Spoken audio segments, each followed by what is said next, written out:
Thank you for being with us today, Professor, and thank you for taking up the time. I'll just be asking you a few questions of basic editing. So my first question to you would be that in terms of editing, how strong an effect does the choice of software make a difference on the end project? Hmm, interesting question. I wouldn't personally make a hierarchy between software. To be honest, it's just like any other equipment, basically.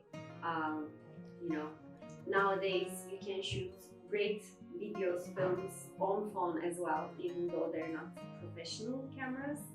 I think the crucial part of editing is to be able to design and edit for the kind of content that you are trying to convey.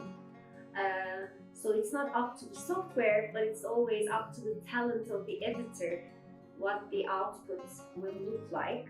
But definitely, at the end of the day, it's what the editor thinks and how they come up with a design. So I wouldn't really recommend one over the other. Thank you. So my second question to you would be is that do you personally prefer layer-based editing or working with nodes? Ah,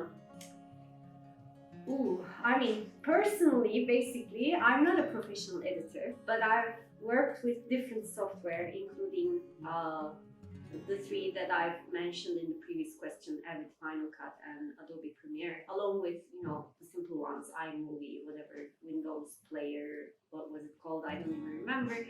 Uh, Normally, I mean, how I work with, I create videos out of the materials, audiovisual materials that I find valuable to work with, to be able to, get closer to the material, to understand what a director might have tried to do. So I actually like to physically work and contribute to my academic understanding of films. So it's a different type. My work is probably different than professional editing.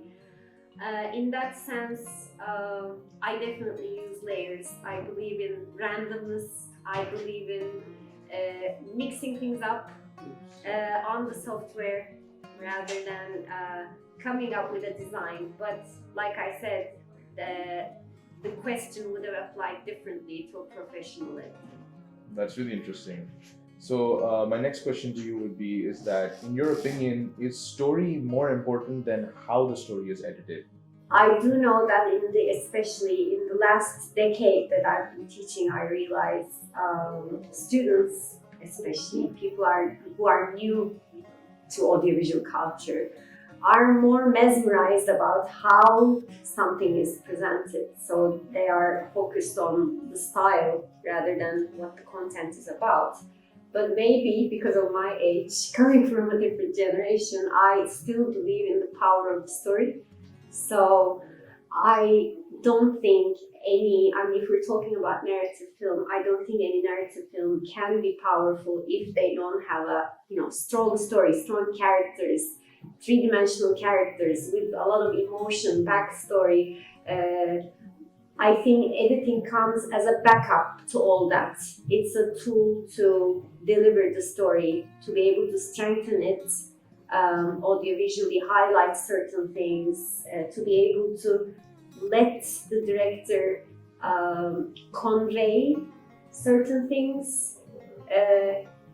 So yeah, definitely story comes before how it's told. Right. How important do you think is creative freedom when designing a project? Very much so. I mean, 100% important. When we say creative freedom, we can talk a lot about a lot of things. Having the access to the material, first of all, to the software, to the tools, etc. But also, of course, there comes other questions of censorship or rules and regulations, etc. Yeah, so my answer would be 100%. Thank you. And in terms of the modern world of NFTs, how do you see the future of video editing? I've been thinking about this a little actually, um, because I'm not sure if I ran into any example of, short clips that were sold as NFTs, or I'm not maybe familiar. I haven't done much research, but I've been thinking how, people can be creative by, and also they can become,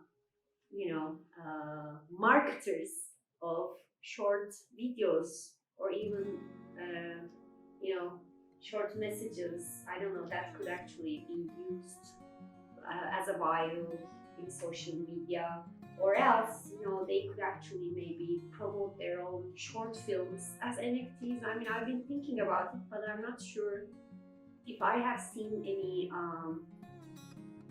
examples.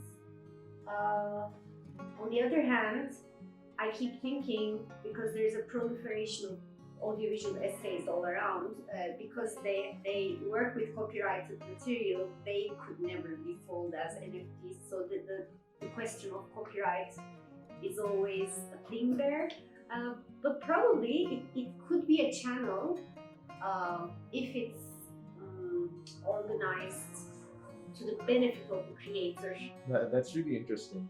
And I think that most of these answers have been very informative. And I just wanted to end it on a very, I guess, thoughtful note that as a student of cinema, I also have tried editing, and it's one of the most, in my opinion, fun aspects of filmmaking.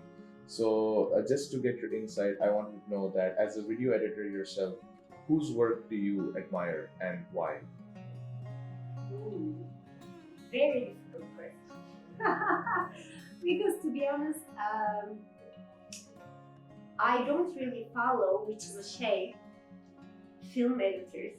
But I have a couple of academic, semi-professional video editors that I follow online, who are video essayists, or, like I said, academics who work with audiovisual material.